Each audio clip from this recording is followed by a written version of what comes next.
अस्सलामुअलैकुम। मैं डॉक्टर मरियम। आज की जो वीडियो टॉपिक है वो है बहुत इम्पॉर्टेंट है।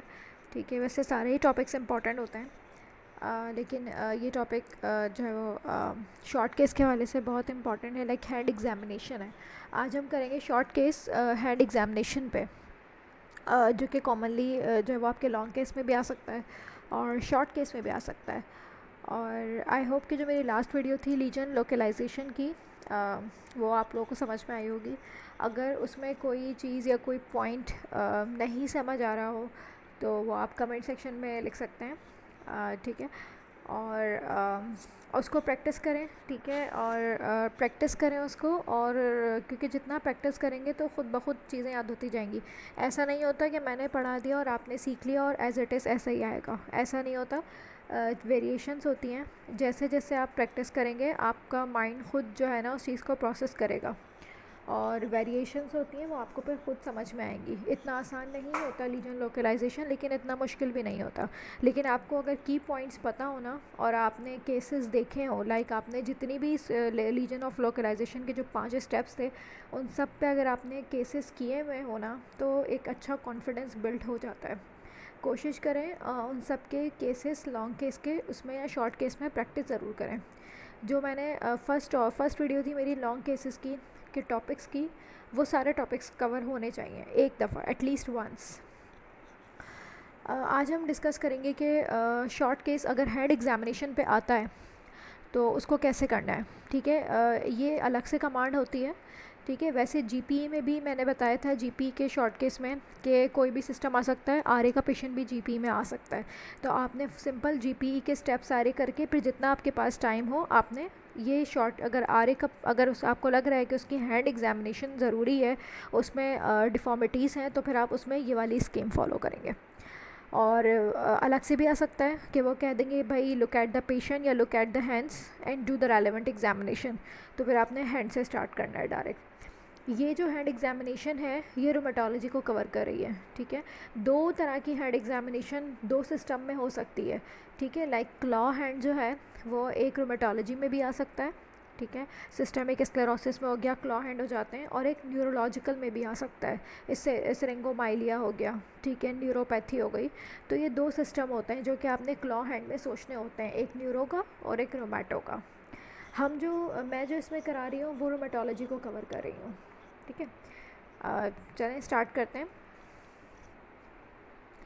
सबसे पहले तो हर एग्ज़ामिनेशन में आपने कंसर्न लेना होता है। ठीक है। जब भी आप पेशेंट के पास जाते हैं कि जी मैं डॉक्टर, लाइक फॉर एग्ज़ाम्पल मैं डॉक्टर मरियम हूँ। ठीक है। मैं आपका मुआयना करूँगी, कोशिश करूँगी आपको कम से कम तकलीफ़ हो, और ये आपके जो है वो फ़ायदे के लिए, दैट्स इट।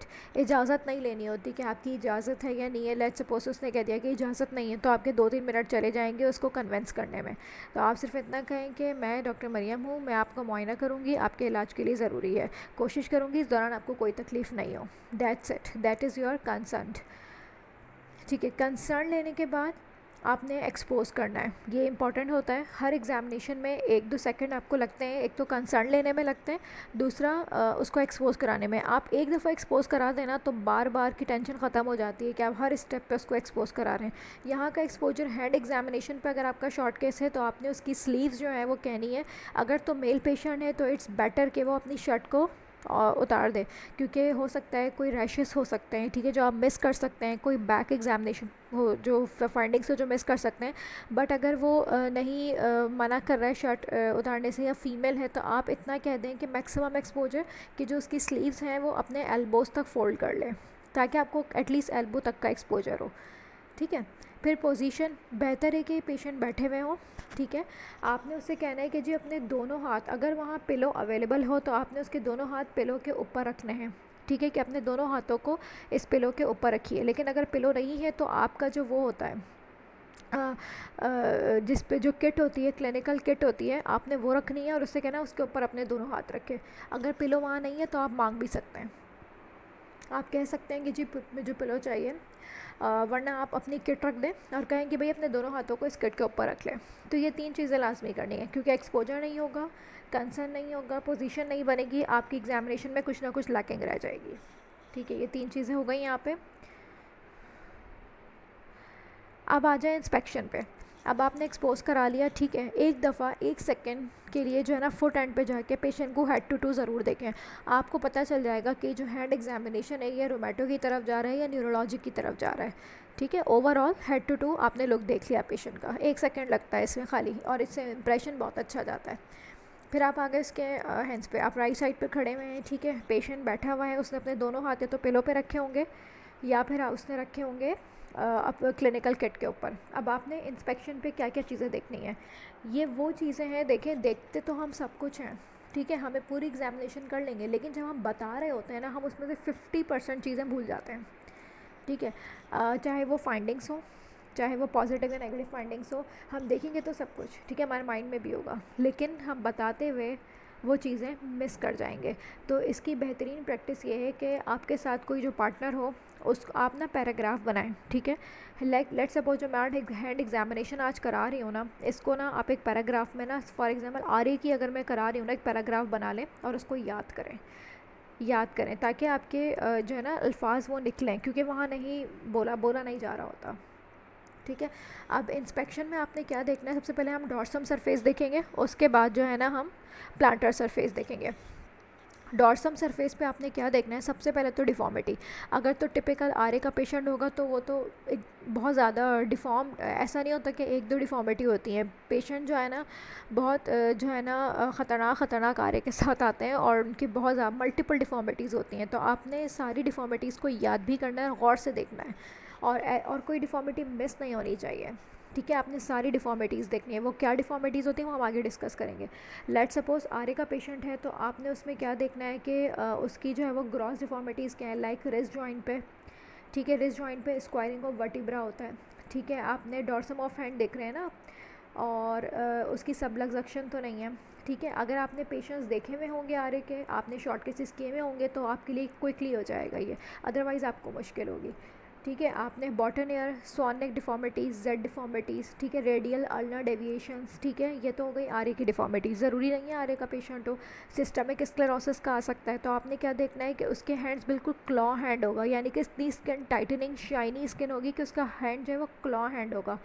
ये आपने देख लिया, ठीक है, आपने स्किन पिंच करके देखनी है इसमें कि स्किन टाइट तो नहीं है, अगर आपको लग रहा है, शक हो रहा है। दूसरा, कोई इन्फ्लेमेटरी मायोपैथी तो नहीं है, तो उसके लिए आपने क्या देखना है, आपने रैशेस देखने, गॉट्रन पैप्यूल्स, गॉट्रन रैशेस, जो नकल्स हैं उस पर पिगमेंटेशन देखनी है। अभी हम डॉर्सम सरफेस पे हैं, ठीक है, एसएलई के पेशेंट में भी डिफॉर्मिटीज़ हो सकती हैं, लेकिन वो हम फर्दर चीज़ें करेंगे तो उसमें पता चल जाएगा कि वो रिवर्सिबल है या इरिवर्सिबल है। अच्छा, इसके अलावा आपने देखना है कि कोई एम्प्यूटेशन तो नहीं है, digital amputation, digital amputation, digital gangrene, ठीक है, ऑटो एम्प्यूटेटेड गैंग्रीन या digital tapering of the fingers, ये सब डिफॉर्मिटीज़ में आता है। उसके बाद वेस्टिंग, डॉर्सल गटरिंग होती है, लाइक जो स्पेसेस होते हैं ना फिंगर्स के बीच में, उसमें ना आपको प्रॉपर गटरिंग मिलती है, तो ये डॉर्सल गटरिंग होती है, ये आपने देखना होता है वेस्टिंग, ये इंपॉर्टेंट फीचर है। दूसरा, पिगमेंटेशन मैंने बता दिया। एबनॉर्मल मूवमेंट्स, फॉर एग्जांपल हमें तो नहीं पता कि पेशेंट न्यूरो के वार्ड से है या रोमेटो के वार्ड से है, तो आपने उसके देखने को एबनॉर्मल मूवमेंट्स, कोई ट्रिमर्स तो नहीं हो रहे उसको, कोई कोरिया या एथिटोसिस मूवमेंट, कोई पिल रोलिंग ट्रिमर्स, कुछ इस तरह के एबनॉर्मल मूवमेंट्स तो नहीं है। ठीक है, अब आपने ये देख लिया उसका डॉर्सम सरफेस, ठीक है, अब आप उससे कहें कि अपने हाथ जो है ना ऐसे उल्टे कर लें, तब आप पामा सरफेस देखेंगे। आपने उसमें पामा एरिथमिया देखना है, ठीक है, इंस्पेक्शन पे थिनार एंड हाइपोथिनार वेस्टिंग देखनी है, ये बहुत स्पेसिफिक होती है और ये आपको पता चल जाती है अगर वेस्टिंग होती है तो। आपने पामा क्रेसिस पे पिगमेंटेशन देखनी है, डार्कनिंग तो नहीं है पामा क्रेसिस, ठीक है, डिजिटल गैंग्रीन, एम्पुटेशन, कार्सिनोसिस, जो है वो डिस्टल पे कार्सिनोसिस, ये सब आपने इंस्पेक्शन पे देखना है। अच्छा, दूसरा, पामर सरफेसेस पे पेलार भी देखना है कि बिल्कुल वाइट हैंड तो नहीं है, एनीमिया तो नहीं है उसको, ठीक है। अच्छा, अब उसके बाद आप आ जाए नेल्स पे आपने क्या देखना है, पिटिंग जोरियासिस के लिए, ठीक है, डिस्टॉर्टेड तो नहीं है, कोई फंगल नेल्स तो नहीं है, क्या पता पेशेंट आगे जाके डायबिटिक भी हो, हमें तो नहीं पता ना, तो हमने अपना माइंड हमेशा ब्रॉड रखना है। तो नेल्स पे फंगल इन्फेक्शन, डिस्टॉर्शन तो नहीं है, स्प्लेंटल हेमरेजेस तो नहीं है, leukonychia white nails, spoon shape flat nails, anaemia की तरफ जाए, या एसोसिएशन में भी एनीमिया हो सकता है। Skin tightening, shiny, claw hand, मैंने बताया सिस्टमिक स्क्लेरोसिस के लिए स्किन को हल्का सा पिंच करके देखना होता है। ओके, यहाँ पे आपकी इंस्पेक्शन हो गई, ठीक है। अब आपने क्या करनी है, पैल्पेशन। सबसे पहले पैल्पेशन के लिए आपने हमेशा पेशेंट से पूछना है, चाहे वो किसी भी ऑर्गन की पैल्पेशन हो एग्जामिनेशन में, कि आपको किसी जगह पे दर्द तो नहीं है। क्योंकि अगर उसको पेन है और आपने उसको जो है वो उसको पेन इंड्यूस कर दिया ना, तो पूरी एग्जामिनेशन एक तो आपकी भी ख़राब होगी, इंप्रेशन भी सही नहीं जाएगा और आपका वो स्टेशन ख़राब हो जाएगा। तो पहले ही पूछ लें। ज़ाहिर है अगर वो रूमेटो या जॉइंट डिजीज़ का पेशेंट है तो उसको दर्द हो सकता है, आप उससे पूछिए किसी जोड़ में दर्द तो नहीं है, ताकि आप भी कॉन्फिडेंटली अपनी एग्जामिनेशन करें। उसके बाद आप टेम्परेचर चेक करें, ठीक है। उसके बाद साइंस ऑफ इन्फ्लेमेशन देखें। साइंस ऑफ इन्फ्लेमेशन क्या होते हैं, रेडनेस, कोई जॉइंट रेड तो नहीं है, स्वेलन तो नहीं है, टेंडर तो नहीं है। So these are the signs of inflammation, ठीक है। फिर आपने रिस्ट पे देखना है, आपने पैल्पेशन रिस्ट से स्टार्ट करनी है। पैल्पेशन का तरीका जो है ना, मैं कोशिश करूँगी कि ये हैंड एग्जामिनेशन का एक शॉर्ट ट्यूटोरियल बना दूँ, एक वीडियो जो है वो सेंड बनाऊँ, और ताकि उसमें आपको पता चले कि स्टेप्स करने कैसे हैं। को नेक्स्ट वीडियो में मैं कोशिश करूँगी कि मैं कुछ इस तरह का करूँ कि मैं आपको ये सब करके भी दिखाऊँ। पैल्पेशन की आप फ़िलहाल आपको ये वीडियो जैसे गीकी मेडिकोस वगैरह की वीडियोस देख के स्टेप्स देख लेंगे पैल्पेट कैसे करते हैं। दोनों हाथों से पैल्पेट करना होता है, ठीक है। आपने रिस्ट पैल्पेट करनी है, ठीक है। फिर रिस्ट को जो है ना स्क्वीज़ करके देखना है, ठीक है। और जब आप ये मैनुअर्स करें ना, तो पेशेंट के फेस पे देखें, ठीक है। आप देखेंगे इसको टेंडरनेस है या नहीं है, ठीक है। हल्का सा रिस्ट को स्क्वीज़ करना है, पैल्पेट करना है। उसके बाद आपने रिस्ट के बाद आपने एमसीपी जॉइंट्स को भी स्क्वीज़ करके देखना है, दोनों हाथों के साइमल्टेनियसली, ठीक है। उसके बाद आपने फिंगर्स के पीआईपी डीआईपी जॉइंट्स को पैल्पेट करना है। इफ्यूजन्स के लिए इफ्यूजन तो नहीं है, ठीक है, और टेंडरनेस के लिए भी। ये इसमें थोड़ा सा आपका 1 मिनट लगेगा, क्योंकि आपने जो है सारी फिंगर्स के पीआईपी डीआईपी जॉइंट्स देखना है, ठीक है। थंब का देखना है, दोनों हाथों के देखने हैं, तो इसमें आपका 1 मिनट लगेगा। अच्छा, नेक्स्ट है मूवमेंट्स। अब आपकी पैल्पेशन यहाँ पे कंप्लीट हो गई है, ठीक है। अब आप मूवमेंट्स चेक करेंगे। मूवमेंट्स में एक्टिव मूवमेंट्स हैं, पैसिव मूवमेंट्स हैं। आपने इसमें क्या देखना है कि पेशेंट की रेंज ऑफ मोशन क्या है, ठीक है। जो जिस जॉइंट पे जो जो मूवमेंट्स होती हैं, क्या वो रिस्ट्रिक्टेड तो नहीं है, उनमें कॉन्ट्रैक्चर्स तो नहीं बने हुए, ठीक है। ये सारी चीज़ें इसमें देखनी है। क्रेपाइटस तो नहीं है, टेंडर तो नहीं है मूवमेंट पे, ठीक है। मूवमेंट्स आप स्टार्ट करें अगेन रिस्ट से। रिस्ट की आप पहले पेशेंट से कहें कि वो आप खुद करके दिखाएं उसको, कि आप पेशेंट से कहें कि मुझे फॉलो करो, ठीक है। आप अपनी रिस्ट को एक्सटेंड और फ्लेक्स करें, ठीक है। फिर उसकी फिर उस जो है ना उससे कहें कि वो भी ऐसे करें। तो वो अगर वो एक्टिव मूवमेंट सही कर रहा है, then there is no need of passive movement. हाँ, अगर उसकी रिस्ट की फ्लेक्जन और एक्सटेंशन लिमिटेड है, नहीं हो पा रही, तब आप जो है ना खुद करके देखें कि कॉन्ट्रैक्चर तो नहीं है, ठीक है। कॉन्ट्रैक्चर बिल्कुल रिस्ट पे हो सकता है, लिमिटेड एक्सटेंशन ही नहीं होती, फ्लेक्जन नहीं होती, क्योंकि वो जॉइंट ख़राब हुआ हुआ होता है। तो फिर आप उसको करके देखें। अच्छा, इसी तरह से फिर आपने फिंगर्स की एडक्शन करनी है, एबडक्शन करनी है। इसी तरह थंब पे एबडक्शन एडक्शन करनी है। पिंसर ग्रिप आपने चेक करनी है, ठीक है। थंब पे इंपॉर्टेंट है पिंसर ग्रिप। आपने हैंड ग्रिप चेक करनी है यहाँ पे, और आपने प्रेयर साइन कराना है। प्रेयर साइन क्यों कराना है, क्योंकि अगर तो वो डिफ़ॉर्मिटीज़ जो भी उसकी हों, वो डिफ़ॉर्मिटीज़ उसकी करेक्ट हो रही हैं प्रेयर साइन पे, देन इट्स मीन कि वो रिवर्सिबल डिफ़ॉर्मिटीज़ हैं। तो वो एसएलई में होता है, जैकॉर्ड्स आर्थ्रोपैथी। डिफ़ॉर्मिटीज़ जो है वो रिवर्सिबल होती हैं। लेकिन अगर तो डिफ़ॉर्मिटीज़ रिवर्सिबल नहीं है, या इतनी ज़्यादा डिफ़ॉर्मिटीज़ हैं कि प्रेयर साइन कम्प्लीटली नहीं हो पा रहा, तो लाइकली आ रहे हैं कि डिफ़ॉर्म जॉइंट्स हैं, ठीक है। तो आपने प्रॉपर उसका प्रेयर साइन करवाना है। आप खुद करके दिखाएंगे, आप खड़े हो सामने उसके, और आप उससे बोलेंगे जैसा मैं कर रहे हो ना, मुझे फॉलो करो। तो आप ये सारे स्टेप्स खुद करते जाएं, और वो आपको देख देख के करता जाए, यही तरीका होता है, ठीक है। प्रेयर साइन आपने करवा लिया। अच्छा, सही मूवमेंट्स हो गई यहाँ पे। एक चीज़ शायद मैं कुछ मिस तो नहीं करी, फिंगर एडक्शन एबडक्शन आपने कर ली, थंब एडक्शन एबडक्शन कर ली, पिंसर ग्रिप हो गई, हैंड ग्रिप हो गई, प्रेयर साइन हो गया, ठीक है। अच्छा, एक और चीज़, स्वान नेक डिफ़ॉर्मिटीज़ और बॉटम ईयर डिफ़ॉर्मिटीज़, ये बहुत इंपॉर्टेंट है, ठीक है। अगर खाली डिस्टल पे फ्लेक्जन है, तो वो स्वान नेक नहीं होगी, या अगर खाली प्रॉक्सिमल पे एक्सटेंशन है, तो वो खाली बॉटम ईयर नहीं होगी। आपको स्वान नेक और बॉटम ईयर के लिए ज़रूरी है, स्वान नेक आप तभी कहेंगे जब डिस्टल पे फ्लेक्जन हो और प्रॉक्सिमल पे हाइपर एक्सटेंशन हो, ठीक है। ये दोनों डिफॉर्मिटीज़ होंगी तब आप स्वान नेक का नाम लेंगे, अदरवाइज़ नहीं लेंगे। मेरा मॉक एग्ज़ाम था और उस पेशेंट को खाली डिस्टल पे फ्लेक्जन थी, उसको हाइपर एक्सटेंशन नहीं थी प्रॉक्सिमल पे। मैंने उस पर स्वान नेक कहा तो उन्होंने कहा ये स्वान नेक तो है नहीं, क्योंकि स्वान नेक की डेफिनेशन ही यही है कि उसके पी जॉइंट पे हाइपर एक्सटेंशन हो और डिस्टल जॉइंट पे फ्लेक्जन हो, तब आप स्वान नेक कहेंगे। And same as for boutonniere, ठीक है। तो अगर ये दोनों चीज़ें हों फिंगर में तब आप उस डिफॉर्मिटी को बॉटन ईयर स्वान नेक कहेंगे, अदरवाइज़ आप उसको सिंपल वो कहेंगे कि अगर डिस्टल पे फ्लेक्जन है तो वो डिस्टल पे फ्लेक्जन है, अगर प्रॉक्सिमल पे है तो प्रॉक्सिमल। आप ये जो नेमिंग है ना बॉटन ईयर और स्वान नेक, ये तभी कहेंगे जब ये दोनों चीज़ें साथ में हो, ठीक है। ये बताना था मुझे। ओके नेक्स्ट, अब आप आपके आ गई सेंसेशंस। सेंसेशन के लिए तो बेस्ट ये होता है जो सेंसरी जो पिन प्रिक सेंसेशन है ना, उसके लिए आप टूथपिक यूज़ करें। टूथपिक जो है वो आगे से शार्प होता है, ब्लंट होता है, और शार्प ऐसा होता है कि पेशेंट को महसूस भी हो और उसको जो है ना इंजरी नहीं होती। अगर आप कोई बहुत शार्प ऑब्जेक्ट या पिन लेके जाएंगे और ज़ाहिर एग्जामिनेशन में एंजाइटी होती है, गलती से अगर उसको ज़्यादा लग गया, उसका ब्लड वगैरह आ गया, तो ये बहुत अच्छा इंप्रेशन नहीं है, पेशेंट के लिए भी अच्छा नहीं है, आपके लिए भी अच्छा नहीं है। तो बेहतर है, मैंने तो टूथपिक यूज़ किया था, आप भी टूथपिक यूज़ कर सकते हैं, ठीक है। आपने अच्छा सेंसेशंस कहाँ चेक करनी है आपको? रेडियल डिस्ट्रीब्यूशन पे, मीडियल डिस्ट्रीब्यूशन पे और अल्नर डिस्ट्रीब्यूशन पे। सबसे पहले सेंसेशन चेक करने का तरीका क्या होता है कि आप उसको उसके फोरहेड पे जो है वो फ़ील कराएं कि भाई फ़ील हो रहा है, और जैसा यहाँ फ़ील हो रहा है वैसे ही हाथ पे फ़ील होना चाहिए। अब आंखें बंद करें और आपको बताएं, ठीक है। तो आपने तीनों डिस्ट्रीब्यूशन में आपने चेक कर लिया, ठीक है। फिर आपने मीडियन नर्व के लिए आपने टाइनल साइन कराना है। टाइनल साइन एटलीस्ट 3 सेकेंड्स तक उसको टैप करें और उससे बोलें कि नमनेस तो नहीं हो रही, ठीक है, ये करवा लें। या फिर रिवर्स प्रेयर साइन होता है कि अपने दोनों हाथों को, जैसे प्रेयर साइन था ना, उसका ऑपोजिट रिवर्स प्रेयर साइन, और उससे पूछें कि जब सुन होने लगे तो बताएं, 1 सेकेंड रुक जाएं, हाथ सुन होने लगे, ठीक है। तो ये आपकी हो गई सेंसेशंस यहाँ पे। अब आपकी हो गई फंक्शनल असेसमेंट। फंक्शनल असेसमेंट ज़रूरी है, लाइक अगर पेशेंट की इतनी डिफॉर्मिटीज़ हैं हैंड की, तो इसका मतलब यही है कि आप असेस करना चाह रहे हैं कि वो कितने काम खुद से कर सकता है। तो आप ये करवा लें, एक सिंपल की सबके पास होती है, क्योंकि आप लोग हम लोग उससे वो प्लांटर चेक करते हैं, तो की सबके पास होती है। तो आप की उसको दें और कहें कि चाबी घुमा कर दिखाओ, जिस तरह चाबी घुमाते हैं ना ताले के लिए, आप इस चाबी को घुमा कर दिखाओ।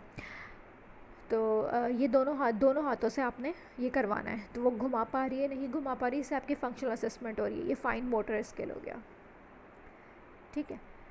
अच्छा, यहाँ पे आपकी हैंड एग्जामिनेशन जो है ना वो पूरी हो गई है।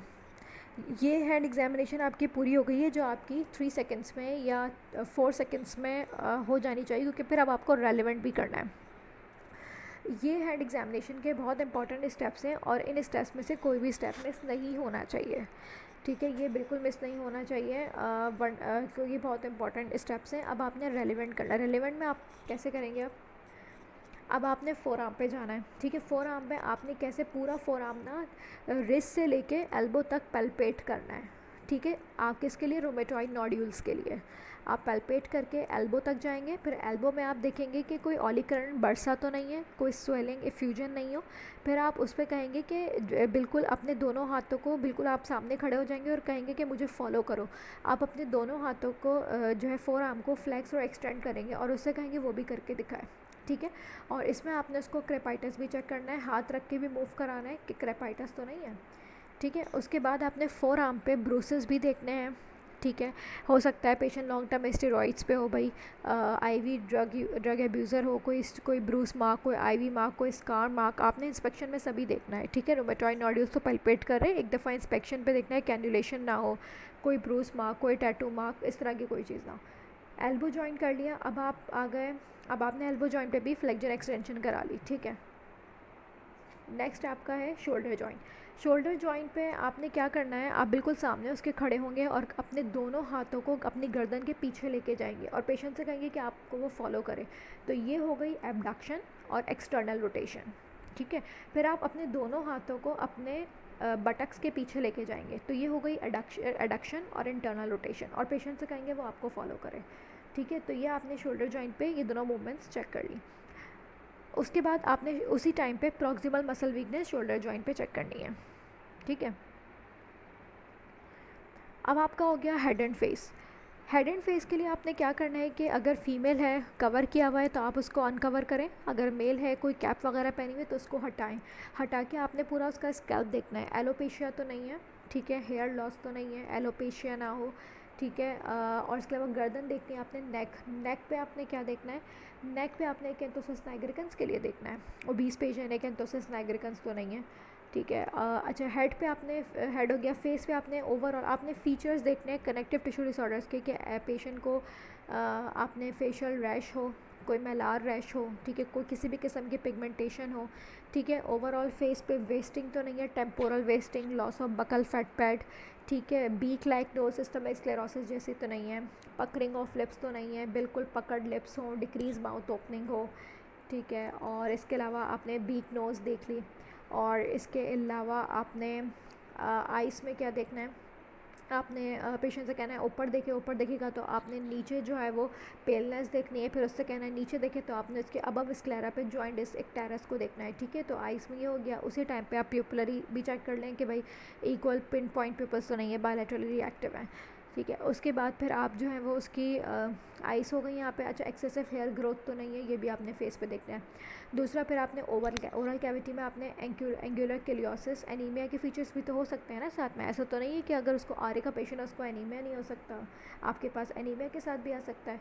तो आपने ओरल कैविटी में अगर वो लॉन्ग टर्म स्टेरॉइड्स होगा तो आपने कैंडिडियासिस देखना है कि भाई कोई थ्रश तो नहीं है, ओरल कैविटी क्लीन है, हाइजीनिक कैसी है, कोई गुटका स्टेनिंग तो नहीं है, डेंटल कैरीज तो नहीं है, लाइक सिस्टमिक स्क्लेरोसिस में डेंटल कैरीज हो सकता है, ओरल अल्सर्स, एफ्थोस अल्सर्स तो नहीं है, ठीक है। टंग में लाइक लेट सपोज अगर पेशेंट कोई स्टेरॉइड्स या डिमार्ट्स वगैरह पे हो या मीथोट्रिक्सेट पे हो तो उसकी रेड बीफी टंग तो नहीं है, उसको B12 डेफिशिएंसी हो सकती है साथ में, उसकी जो है वो beef like red beefy tongue, loss of papilla, ठीक है, angular cheilosis, stomatitis, overall oral cavity, decrease mouth opening, आपने ये सारी चीज़ें देखनी है, ठीक है। हमेशा अपने जो है ना उसकी एग्जामिनेशन को भी और हिस्ट्री को भी ब्रॉड रखें, ठीक है। हो सकता है कि पेशेंट कनेक्टिव टिश्यू डिजीज़ का हो लेकिन साथ में B12 डेफिशिएंसी एनीमिया के साथ आ रहा हो, तो आपको ये सब चीज़ें बतानी होंगी, ठीक है। फेस पे आपने ये सारी चीज़ें जो है वो इस पर देख ली, ठीक है। नेक्स्ट, अब आप आ जाए नेक पे आपने सबसे पहले जो है ना, क्योंकि आरे के पेशेंट में एटलांटो एक्सियल सबलक्सेशन होती है, आपने नेक को पल्पेट या नेक की मूवमेंट्स कराने से पहले सबसे पहले उससे पूछना है कि आपको गर्दन में तकलीफ़ तो नहीं है। अगर गर्दन में दर्द है, क्या पता वो नेक कॉलर इस्तेमाल करता हो या करती हो और आप उसको गर्दन को मूव करा रहे हैं, ठीक है। पहले पूछना है कि गर्दन में तकलीफ़ तो नहीं है, अगर नहीं है तो जैसे मैं कर रही हूँ वैसे करें, आप अपनी नेक को फ्लैक्स करें, एक्सटेंड करें राइट और लेफ़्ट, तो ये नेक की मूवमेंट्स जो आप करते रहेंगे और सामने पेशेंट भी करेगा। नेक की मूवमेंट्स हो गई, ठीक है। फिर आपने कैंथोसिस नाइग्रिकन्स के लिए देखना है और उसी टाइम पे आपने बैक पे जाके लिम्फ नोड्स देखनी है, ठीक है, पूरी नेक की लिम्फ नोड्स देखनी है। जिस टाइम पे आप नेक के लिम्फ नोड्स देख रहे हैं ना, तो आप पेशेंट को नेक के लिम्फ नोड्स कैसे देखते हैं कि पेशेंट को कहते हैं कि अपनी जो बैक है वो आपकी तरफ टर्न करें, यही तरीका होता है लिम्फ नोड्स चेक करने का। तो उस टाइम पे आप पेशेंट के बैक पे होंगे ना, तो आप वहीं पे जो है पूरा उसका अगर बैक एक्सपोज नहीं है तो उसकी एक्सपोज करा के उसकी स्पाइनल कॉर्ड देख लें, काइफोसिस, स्केलियोसिस, स्पाइनल टेंडरनेस के लिए देख लें, उसकी अलाइनमेंट देख लें, सैक्रल एडिमा हल्का सा पिंच करके बैक पे सैक्रल एडिमा देख लें, ठीक है। और उसी टाइम पे स्टेथ रख के ऑस्कल्टेट कर लें साथ साथ, ठीक है। आप दोबारा फिर पेशेंट, क्योंकि अब जो नेक्स्ट एग्जाम आगे जो स्टेप्स आएंगे उसमें पेशेंट को लिटाना होगा, तो बार बार लिटाना बिठाना अच्छा नहीं होता। आप पेशेंट बैठा हुआ है, आप बैठे वाले सारे स्टेप कर लें, आप वहीं पे स्टेथ रख के बेसिस पे चेक कर लें। आपको क्या देखना है बेसिस पे, कनेक्टिव टिश्यू डिसऑर्डर का पेशेंट है, आप रेस्पिरेटरी में क्या देखेंगे, आप रेस्पिरेटरी में देखेंगे कि भाई प्लूरल इफ्यूजन तो नहीं है, सीरोसाइटिस हो सकता है, इसीलिए मैंने कहा बेसिस से स्टार्ट करें। आपने डिक्रीज ब्रेथ साउंड्स देखना है, ठीक है, प्लूराइटिस हो सकता है, प्लूराइजी हो सकता है, प्लूरल इफ्यूजन को देखें, और ILT, ठीक है, मीथोट्रिक्सेट इंड्यूस्ड ILT हो सकते हैं, स्टेरॉइड इंड्यूस्ड क्रैप्स हो सकते हैं। तो आपने फाइन या कोर्स क्रैपिटेशंस इनको देखना है, आपने स्ट्रेच किया, अब पेशेंट का सिटिंग वाला सारा काम हो गया, ठीक है।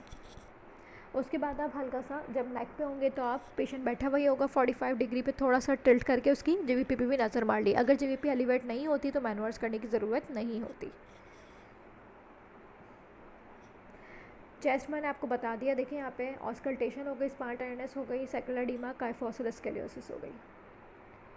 ओके, अब आप आ जाए, पेशेंट को कहेंगे लेट जाए, पेशेंट लेट जाएगा तो अब आप आ जाए उसके हिप जॉइंट और नी जॉइंट, इनको साथ साथ करना है। आपने क्या कहना है पेशेंट से कि अपनी नीज़ को फ्लेक्स करे। जब पेशेंट अपनी नीज़ फ्लेक्स करेगा ना तो आपने उसमें इंटरनल और एक्सटर्नल रोटेशन करानी है हिप जॉइंट के लिए, ठीक है। पेशेंट को वो लिमिटेड इंटरनल रोटेशन हो सकती है, vascular necrosis of femoral bone हो सकती है, ठीक है। लॉन्ग टर्म स्टेरॉइड्स पे होते हैं, एवेस्कुलर नेक्रोसिस हो जाती है फेमोरल की, तो उसमें पेन हो सकता है पेशेंट को। आपने ये देख लिया, प्लस आपने नीज़ की फ्लेक्जर एक्सटेंशन करा के देख ली। उसके बाद आप आ जाएँ फीट पे। फीट पे आपने क्या करना है, एक्सपोज कहाँ तक करना है, आपने कहना है कि भाई अपना ट्राउज़र जो है ना अपने नीज़ या नीज़ से ऊपर तक लेकर आएँ। उसमें आपने उसकी क्या देखनी है, वही डिफ़ॉर्मिटीज़। आरे का पेशेंट होता है ना तो टिपिकल जैसे हैंड्स में डिफ़ॉर्मिटीज़ होती हैं वैसे ही उसकी फीट में भी होती हैं। उसको वेलगस वेरस डिफ़ॉर्मिटी हो सकती है, सबलक्सेशन हो सकती है, हैमरटोस क्लॉटोस हो सकते हैं, डॉर्सल गटरिंग हो सकती है, ठीक है। कोई साइंस ऑफ इन्फ्लेमेशन, कोई टेंडर जॉइंट ना हो, ठीक है। प्लांटर एंड डॉर्सी फ्लेक्जन आपने पेशेंट की जो है वो करवानी होती है। और फुट पे मूवमेंट्स क्या करवाते हैं आप, प्लांटर फ्लेक्जन और डॉर्सी फ्लेक्जन, ये मूवमेंट्स करवाते हैं आप। अच्छा, दूसरा आपने क्या देखना होता है, सोल आपने लाजमी देखना है, सोल पे अल्सर तो नहीं है, साथ में कोई न्यूरोपैथी तो नहीं, पता चला सोल पे अल्सर हो, ठीक है। एंकल जॉइंट आपने देखना है उसमें। आज फिर आपने उसमें जो आपने लेग्स को एक्सपोज कराया तो लेग्स में क्या देखेंगे आप, लॉस ऑफ हेयर्स देखेंगे। लॉस ऑफ हेयर्स तो नहीं है उसमें, ठीक है। और कोई पिगमेंटेशन ना हो किसी किस्म की, कोई गैंग्रीन, कोई एम्पुटेशन, और नेल्स डिस्ट्रोफिक नेल्स ना हो, ठीक है। अब आपने क्या करना है, अब आपकी ये जॉइंट एग्जामिनेशन पूरी हो गई, ठीक है। अब इस जॉइंट एग्जामिनेशन पूरी हो गई, अब आपने क्या करना है, अब आपने उसको पेशेंट लेटा हुआ है, आपने एब्डोमेन में आके स्प्लीन देखनी है, ठीक है। स्प्लीन सिर्फ स्प्लीन इसलिए कह रही हूँ कि वैसे शॉर्ट केस में ना बहुत कम टाइम होता है, लेकिन आप प्रैक्टिस करें कि आप अगर आपको पेशेंट में एनीमिया मिल जाता है ना, लाइक आरे का पेशेंट है और साथ में एनीमिया भी है, जॉइंटिस होना हो, आरे का पेशेंट है या कोई कनेक्टिव टिश्यू डिसऑर्डर का पेशेंट है, उसको एनीमिया है, ग्रॉस एनीमिया है, कोशिश करें कि अपने शॉर्ट केस में एब्डोमेन तक पहुंच जाएं, ठीक है। स्प्लीन के लिए डायरेक्ट स्प्लीन का मैनूवर करना है और कुछ नहीं करना। आपने कहना है कि भाई पेट में दर्द तो नहीं है, गहरा लंबा सांस लें और जिस तरह आप स्प्लीन चेक करते हैं उस तरह स्प्लीन करनी है। क्यों? क्योंकि आपने इसकी जस्टिफिकेशन क्या देनी है कि पेशेंट को ऑटोइम्यून हेमोलिटिक एनीमिया के लिए देखना है, ठीक है। वैसे तो आर ए या कनेक्टिव टिश्यू डिसऑर्डर में फेल्टी सिंड्रोम की वजह से पैनसाइटोपिनिया न्यूट्रोपिनिया हो सकता है, लेकिन फेल्टी सिंड्रोम अपनी क्लिनिकल प्रैक्टिस में इतना कॉमनली नहीं देखते। तो आपने फेल्टी पहले नहीं बोलना, आपने पहले बोलना है autoimmune haemolytic anaemia. Patient anaemic है, patient underline connective tissue disorder के साथ है, I would like to look for spleen for autoimmune haemolytic anaemia. तो आपने स्प्लीनोमेगाली लाजमी चेक करनी है, लिवर वगैरह कुछ नहीं, स्प्लीन, ठीक है। Spleen is important. नेक्स्ट, अगर आपको टाइम मिल जाता है, ठीक है, या आपके पास टाइम होता है, या अगर एग्जामिनर पूछे कि what else you want to examine in this patient, तो आपने कहना है प्रीकॉर्डियम। क्यों? क्योंकि प्रीकॉर्डियम में आपको मरमर सुनने हैं। आपको कौन से मरमर सुनने हैं? जो आर ए में होते हैं, ए आर और एम आर का मरमर। आपने रिगर्जिटेशन के मरमर ऑस्कल्टेट करने, ठीक है। अपनी प्रैक्टिस इतनी अच्छी करें कि अपना शॉर्ट केस में आप इन चीज़ों को जो है ना आप ग्रिप कर लें और पहुँच जाएँ चीज़ों तक, ठीक है। सही, अब आ गए इंटरप्रिटेशन। यहाँ पे आपका ये शॉर्ट केस कंप्लीट है। अच्छा, लॉन्ग केस में भी अगर आपका आरे का पेशेंट आता है ना तो आपने यही स्कीम फॉलो करनी है, लेकिन इसको थोड़ा सा डिटेल में करना है, ठीक है। जैसे अभी तो मैंने आपको कहा कि एब्डोमेन में खाली स्प्लीन करनी है क्योंकि आप शॉर्ट केस करें, लेकिन जब आप लॉन्ग केस करेंगे तब आप एब्डोमेन के सारे स्टेप्स करेंगे, लाइक पूरा प्रॉपर और पैल्पेट करेंगे, जिसमें आप लिवर भी देखेंगे क्योंकि उस वक्त तो आपके पास टाइम होगा, ठीक है। शॉर्ट केस में इसलिए स्प्लीन का बताया कि शॉर्ट केस में इतना टाइम नहीं होता, और आपको एनीमिया मिल रहा है तो आपने स्प्लीन को पहले देखना है, ठीक है। लॉन्ग केस की भी यही स्कीम है, लेकिन लॉन्ग केस में आप इसको थोड़ा सा डिटेल करेंगे।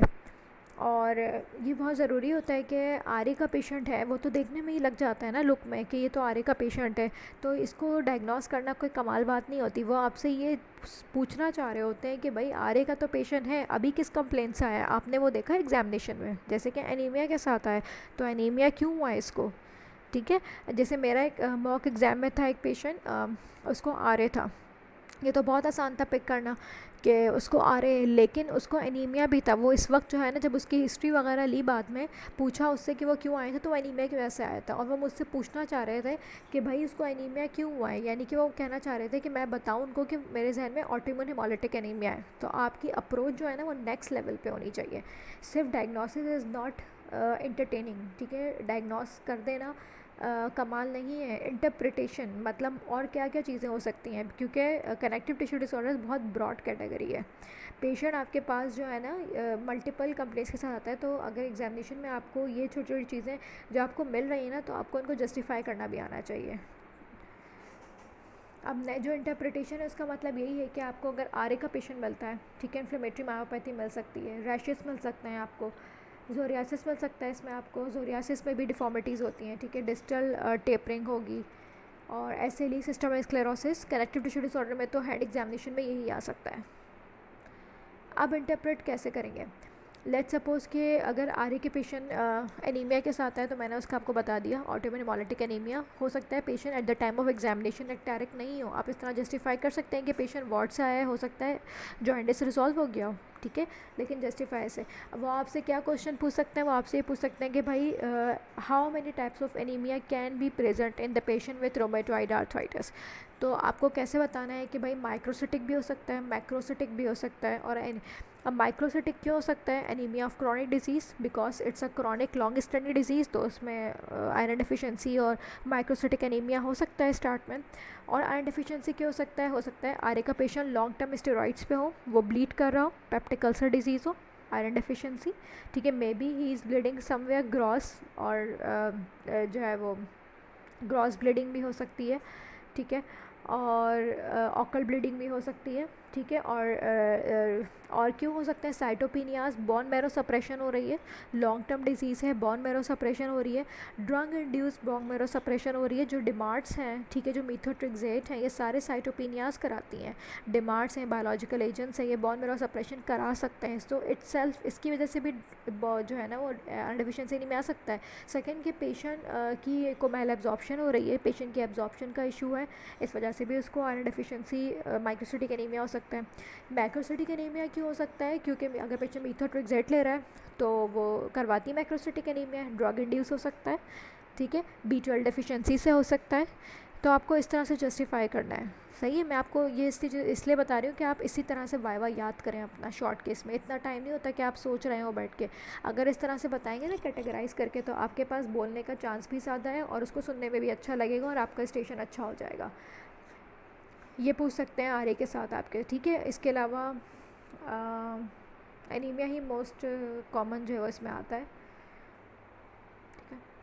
अब रूमेटॉइड आर्थराइटिस का पेशेंट ना, अच्छा होता ही है कि अगर जो लोग कराची सेंटर से देंगे ना एग्ज़ाम, उनको मैं बता दूं कि कराची सेंटर से जो लोग एग्ज़ाम देंगे वो आरे के पेशेंट जो है वो, अगर उनको अच्छे से जो शॉर्ट केसेस करने आरे के पेशेंट में, तो JPMC में वार्ड 6 में रोमेटोलॉजी की OPD होती है।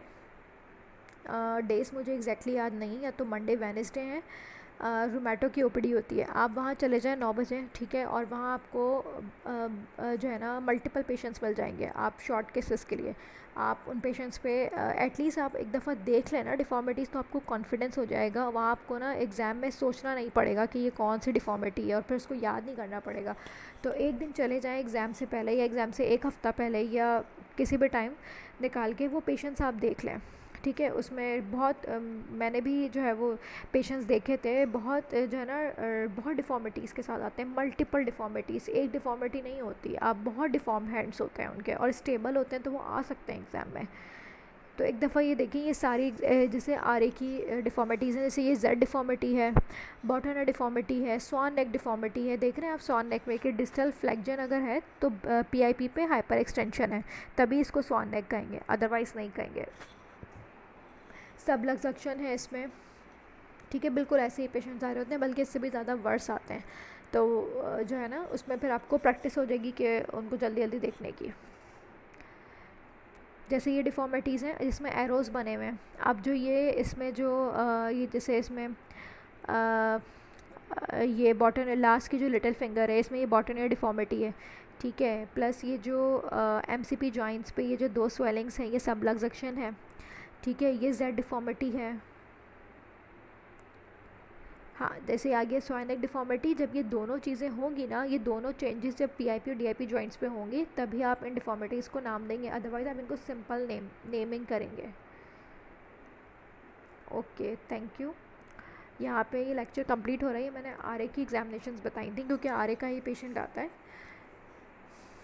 आप जो है वो इस केस को जो है वो प्रैक्टिस करें, ठीक है। अच्छा, हैंड एग्जामिनेशन ऐसी है कि जस्ट स्टेप्स याद करने के लिए ना, कि आपको स्टेप्स याद हो जाएं, आप अपने फ्रेंड्स में या अगर आपकी क्लिनिकल प्रैक्टिस अभी है तो अपने पेशेंट्स पे ये हैंड एग्जामिनेशन के स्टेप्स करें ताकि आप स्टेप्स में क्विक हो, ठीक है।